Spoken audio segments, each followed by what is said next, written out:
Hello বন্ধুরা, আজ আমি নিয়ে চলে এসেছি নতুন একটা রান্নার রেসিপি নিয়ে। যে রান্নাটি হবে সম্পূর্ণ ইলিশের উপর দিয়ে। তো কী রান্না হবে সেটা ভিডিওর মাধ্যমে দেখতে থাকুন। কী নাম হবে সেটা ভিডিওর মাধ্যমে বলতে থাকুন। তো এখন আমি দিয়ে দিচ্ছি মাছের উপরে লবণ দিয়ে দিলাম, দিয়ে দিচ্ছি সামান্য পরিমাণে হলুদ,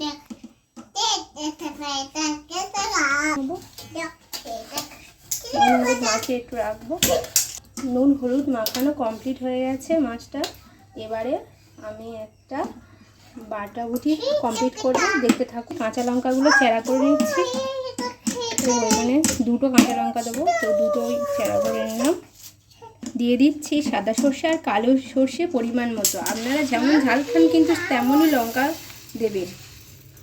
সামান্য পরিমাণে দিলাম। লবণ দিয়ে দিচ্ছি,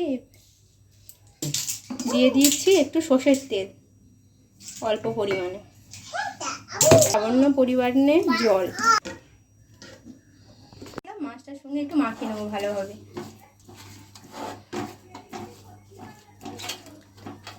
এখানে একটা টিফিন কাঠি নেবেন আর একটু কলা পাতা কেটে এর ভিতরটা দিয়ে দেবেন। আর দিয়ে দিচ্ছি একটু সর্ষের তেল বেশি করে, যাতে ফ্লেভারটা আসে।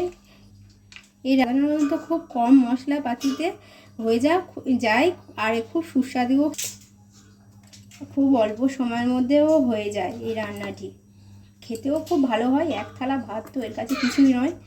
এক পিস মাছ আর এই এক থালা ভাত সব মিলিয়ে খুব সুন্দর।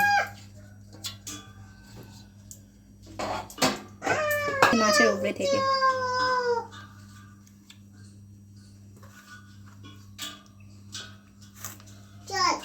মাছটাতে যাতে এই মিশ্রণটা মিশে যায় ভালো করে, তাই জন্য মাছটার উপরে ভালোভাবে পেস্টটা মাখিয়ে নেব। আরও দুটি কাঁচা লঙ্কা চেরা দিয়ে দিচ্ছি।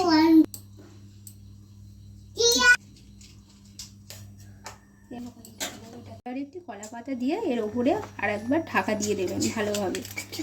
এই রেসিপিটা করা যাবে একদম অল্প সময়ে, কম মশলাপাতিতে, সহজ পদ্ধতিতে। এর বেশি আর দিয়ে দিন, একদম সহজ পদ্ধতিতে, কোনো সময় লাগবে না বেশিক্ষণ। তোমরা একটা প্রেসার কুকার নিয়ে নেবেন আর এতে অল্প পরিমাণে জল ভরে নেবেন, নিয়ে এই টিফিন বাক্সটা বসিয়ে দেবেন। এখানে যে বাচ্চাটির ভয়েসটা আসছে সেটি আমার বাচ্চার, কেউ কিছু মনে করবেন না। যদি ভুল ত্রুটি হয়ে থাকে বোন নিজের মেয়ে ভেবে ক্ষমা করে দেবেন। আর আমাকে কমেন্টে বলবেন এসে কী ভুল হয়েছে, এসে আমাকে শিখিয়ে দেবেন কীভাবে। এটা যদি ভুল হয়ে থাকে অবশ্যই জানাবেন। এখানে প্রেসার কুকারে টিফিন বাক্সটা দিয়ে দিয়েছি আর এবার প্রেসার কুকারের ঢাকনাটা লাগিয়ে দেবো। 20 মিনিট মতো স্টিম করতে দেবো, সেদ্ধ করতে দেবো। 20 মিনিট পরে কিন্তু অবশ্যই লাগিয়ে নেবেন। আজ যে রান্নার রেসিপিটি করছি এর নামটি হলো ইলিশ মাছের ভাপা। সবাই নিঃসন্দেহে বাড়িতে করে খেয়েছেন, কিন্তু এরকমভাবে কি করে খেয়েছেন কমেন্টে এসে অবশ্যই জানাবেন। এখানে 20 মিনিট মতন প্রেশার কুকারে সেদ্ধ করতে দিয়েছিলাম, সেদ্ধ হয়ে গেছে। এবার লাগিয়ে নেব।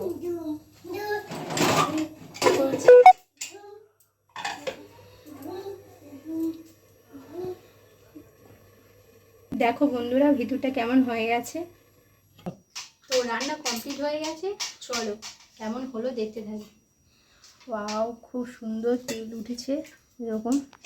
তো পাতাটা তুলে দেখি।